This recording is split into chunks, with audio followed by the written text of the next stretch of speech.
ফিরহাদ হাকিমের পর চন্দ্রিমা ভট্টাচার্য, ভেঙে খান খান কালীঘাট তৃণমূল।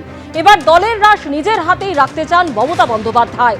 অল ইন্ডিয়া তৃণমূল কংগ্রেসের সঙ্গে রাজ্য তৃণমূল কংগ্রেসও আমিই দেখব, এবার থেকে আমিই দল সামলাবো, আমি রাজ্য সভানেত্রীর দায়িত্ব সামলাবো।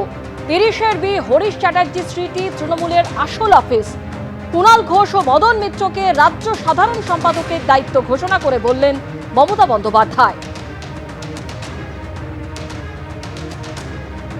আমি অল ইন্ডিয়া তৃণমূল কংগ্রেসটাও যখন যেমন দেখব, আমি ওয়েস্ট বেঙ্গল স্টেট তৃণমূল কংগ্রেসও আমি নিজে দায়িত্ব নিয়ে দেখব।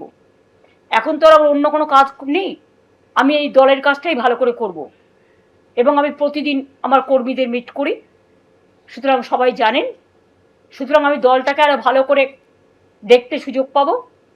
আমি যা কমিটি ছিল দুজনকে অ্যাড করছি নতুন করে, যাতে তারা রেগুলার কাজটা করতে পারে। এবং আমার অফিসটাই মনে রাখবেন, তৃণমূল কংগ্রেস জন্মের আগে থেকে এই 30 বি হরিশ চ্যাটার্জি স্ট্রিটটাই তৃণমূলের অরিজিনাল অফিস হিসেবে কাজ করত, আজও করে, ভবিষ্যতেও করবে। এবং আমি দুটো জেনারেল সেক্রেটারি অ্যাড করছি পার্টিকে সাহায্য করার জন্য, একটা মদন মিত্র আর একটা কুণাল ঘোষ। অন্য কমিটি মেম্বার যারা আছে তারা অ্যাজ ইট ইজ যেমন ছিল থাকবেন, শুধু স্টেট প্রেসিডেন্টের কাজটা আমি নিজে দেখে নেব।